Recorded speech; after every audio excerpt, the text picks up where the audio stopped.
Mariners win 5-4. They improve to 76 and 57 on the season. They take 2 of 3 from the Oakland Athletics, and they go 5-1 during their homestand. Talk about the scoring plays real quick. Lawrence Butler clobbers a home run off of Bryce Miller with Jordan Diaz on board, 2-0. And Ryan Noda, not Austin Nola, Ryan Noda, doubles on Esteury Ruiz. That makes it 3-0 in the second inning. Mariners get 3 in the third, though, on a Teoscar Hernandez homer that scores Suarez and Cal Raleigh. 3-3. Athletics get 1 in the seventh off Justin Topa, who we will talk about. Esteury Ruiz doubles home Nick Allen, 4-3, but the Mariners bounce right back. They score 2 in the seventh off a J.P. Crawford single with the bases loaded that scores Jose Caballero and Dominic Canzone. Bullpen does the job in the eighth and ninth. Mariners get the win. Mariners get the series win. Mariners conclude the best month of August, arguably in Mariner history. Before we get into all the good and the bad, let's talk about the good people of Simply Seattle and thank them for sponsoring the show, and also thank them for just having the best in Seattle sports gear. Whether you're a fan of the Mariners, the Sonics, the Huskies, the Kraken, Supersonics, a whole bunch of other ones that I'm sure I'm leaving off. I know I'm leaving off. They have everything. And it's not just great hats like this. It's not just great shirts like that Big Dumper shirt I was wearing the other day. It's all sorts of great stuff. Shirts, hoodies, whatever you're looking for, you can find it at Simply Seattle. And once you find it, you can save 15% by using code MOLLYWOP15 at checkout when you go to www.simplyseattle.com. That code again is MOLLYWOP15, MOLLYWHOP15. Thank you so much to the good people of Simply Seattle. I had to have this one. It's weird to say had to have this one considering how good they've been and the fact that they've won so many series in a row, or it sure seems like it anyway. No, I think it's been a while since they've lost a series. But anything but a series win against Oakland is a substantial failure. Not massive. They've played so well that this wouldn't have been too massive. But you got to win series against the A's. You just do. It's impossible. Not impossible. It's improbable to win all 10 games you play against one team. And I think they still have 3 more against the A's. So asking a team to go 13-0 or even 12-1 against one team is asking a lot. But because the Mariners won those first 7, and because of where they're playing, the expectation here was a sweep. They didn't get that, but they do get the series win. There were some negatives today. One of the reasons that this was such a close game is outside of 2 innings, the Mariners offense stunk tonight. Only one player, maybe two players get on. No, I think it's just the one. It is just Eugenio Suarez is the only player who reached twice today. Lots of people get on one time, except for Josh Rojas, who after I said, hey, we want Josh Rojas playing every day, and I still feel that way. He had a really tough game today. Really bad at bat with the bases loaded as well, with nobody out. Strikes out on a pitch to Kirby Snead. I mean, there's a reason Josh Rojas has been a platoon player for the majority of his career. I still trust him more than Caballero, but today was rough. And it was just, Zach Neal, while I talked about yesterday how cool of a story he is, that he got his first win in like 7 years in his last outing, he wasn't good in that start. And he wasn't particularly great in this one, but the Mariners kind of made him look better than he is. The offense just wasn't there for most of the game. It was good enough, but the offense just wasn't there for the majority of this game. It's the last 2 nights have been a little bit of 5 runs isn't bad, but a lot of 2 of those runs coming off of the absolutely wretched Oakland bullpen, and they just haven't passed the eye test the last couple of nights. And you see how much this team misses Julio Rodriguez. Now, it sounds like Rodriguez is pretty darn close to returning. I talked about it last night. I think it's absolutely the right call to rest him, even if he was ready to go. And who knows if he was truly ready to go or not. But you have an off day coming up on Thursday. Giving this guy 3 days off to be fully healthy, nothing wrong with it whatsoever. Absolutely the right call. Nice to see Ty France back in the lineup, even though he's really struggled today. Outside of the hit by pitches, man, There's just not a lot to like about what Ty France has done this season. A position I am certainly looking to upgrade in 2024, with all due respect to him. I know a lot of people really like him. I like him as a person too. I think he serves somewhat of a purpose being a right-handed bat off the bench. Can't be my starting first baseman next year. Just hasn't been good enough. And wasn't good enough to end 2022 either. Worth pointing out. Justin Topa was bad today and was fortunate to give up only the one run. And I mentioned this on Twitter, and I mentioned this a couple of videos back, that Topa wasn't hitting his spots, but getting away with it, in part because of movement, in part because he was facing bad lineups. He faced a bad lineup today as well, but he didn't get away with it. Both doubles stung. I'm not too concerned about this because of how good Topa has been, but he was due for this. And it's kind of nice to get it out of the way in a game they end up winning. By the way, Topa is actually credited with the win. What a stupid, stupid stat that is. Easily the worst of the Mariners' 4 pitchers today. And he gets the win. How incredibly dumb. How incredibly dumb that we put any credence into that stat. And then, so we can kind of transition into the negatives to the positives with Bryce Miller, because early on, very negative. Very negative. He did not have it. He was not much better than Luke Weaver was over the first couple of innings. But settled down really nicely. Started missing more bats. Command was just okay, but good enough. A pedestrian performance, but we'll take a pedestrian performance on a bad day for him, right? Like, yes, it's Oakland, but 6 innings of 3-run baseball being one of your lackluster efforts lately, I'll take it. And we have seen Miller pitch worse, don't get me wrong. But he did not pass the eye test the first few innings and did pass the eye test over the last few. And that's great. The fact they were able to get 6 innings from him today was outstanding. Did not think that was going to happen after the first few. So good for Miller for getting him deep into the game and getting into the better part of the bullpen, even though one of those guys struggled.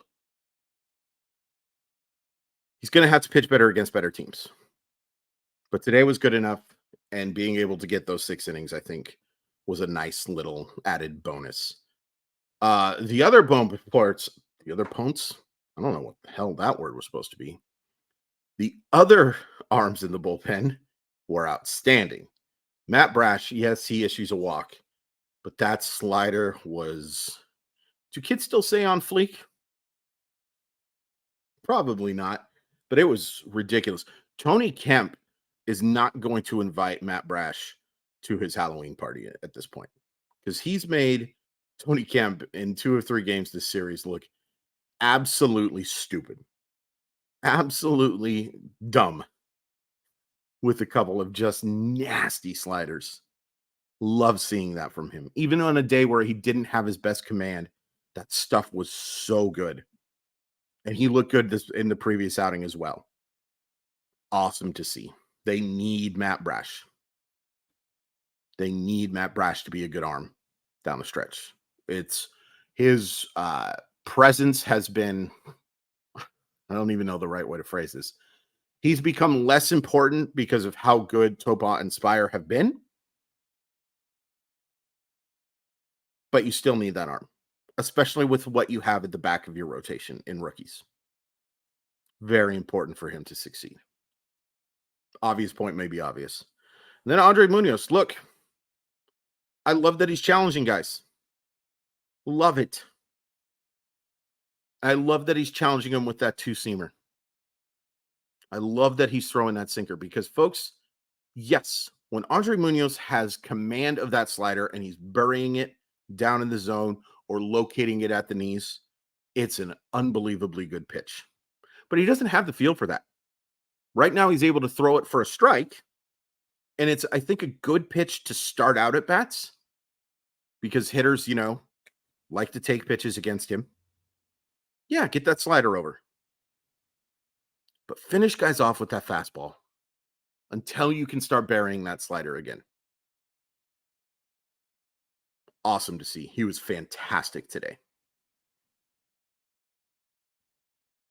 Building so much more confidence in him as being an elite, not even elite, a legitimate closing option down the stretch.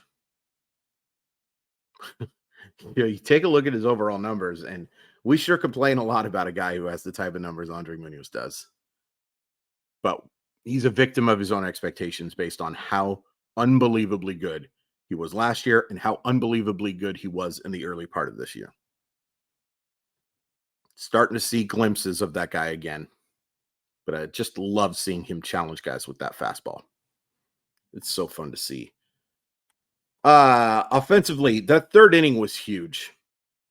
For 2 2/3 innings, Zach Neal was just making the Mariners look awful. But then Suarez draws a walk. Cal doubles into right. Unfortunately, Suarez not fleet of foot enough to score, but we do get the second and third. And then Teoscar Hernandez just lasers a home run out of the park. Or over the left field fence, not actually out of the park. What an August this dude had. No, it's not Julio. But as good as anyone else in the American League outside of him. Just unbelievable how big he's been.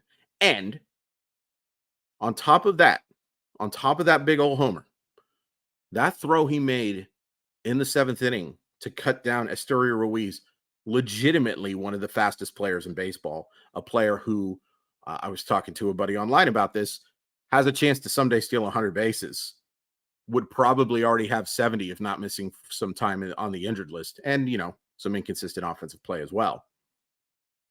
Perfect throw. Now, I also want to give Ruiz credit because where that ball was hit, 99% of runners get thrown out. There's like a handful of guys who make that play close. The fact Ruiz did is remarkable. But that was a massive out because we might still be playing if not. And who knows if the Mariners score 2 in that inning. Lots of stuff changes based on leads. And the size of leads is what I'm trying to say, but not very eloquently. Huge game for Teoscar Hernandez and a huge month. I also loved the usage. It may have been an obvious play, but pinch running Caballero there was absolutely the right play. And that's how you need to use Jose Caballero down the stretch. When Mike Ford has to be in the lineup, when the slower folks like Ty France and, even Eugenio get on in the late innings, when you're down by a runner, it's a tie game. That's when to use Jose Caballero. Jose Caballero should not start baseball games right now. Maybe the occasional day off for some other guys. But that's how I'm using Jose Caballero, as a unbelievably good weapon late in innings to steal you a bag, to make sure you score. Because look, Crawford, unbelievably clutch hit. And I'm sorry it's so late talking about this play. Great job flipping that ball into left field. Mike Ford is not scoring on that play. No way in hell. Hale? No way in hell. There's no chance. There is no chance that Mike Ford scores on that play. But Caballero does it easily because not only is he very fast, he's a smart base runner for the most part. He gets picked off a few too many times, but he does seem to get a pretty good read on balls that get hit into the gap or hit in front. Either that or he's just very aggressive and he hasn't been caught yet, but you know what I mean. It's a positive show. The Mariners were 50-50 at the 100-game mark and have gone 26-7 since that point. Can you imagine me telling you that? Can you even fathom me telling you that? Can you fathom me telling you that this team would be 19 games over 500 to end the month of August. And I know the month of August technically isn't over, but the Mariners don't play any more games in it. So we're going to treat it like it's, we're going to give our tribute, our flowers to it. Can you imagine me telling you that the Mariners would be 76-57 after they lost 15-4 in game 80 to fall 38-42?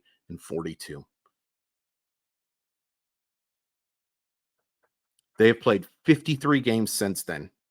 They won 38 games over their first 80. They have won 38 games over their next 53. Remarkable. And so fun. Now, as of this time of recording, I believe Houston won. I know Toronto won. And then the Mets and Rangers are just getting started. Probably not getting a lot of help today. That's okay. You control your destiny. You control your destiny. And I just am so excited for September. Schedule gets a lot tougher. There's some games against bad teams, don't get me wrong. The Angels sure became a lot worse because they waived every gosh dang player on the roster. You still have 3 against the dreadful Oakland Athletics. You still have games against the Mets, who don't look very good whatsoever. There's winnable games. The Reds, I think the Mariners are more talented. It's a little tougher because you're going to Cincy, but,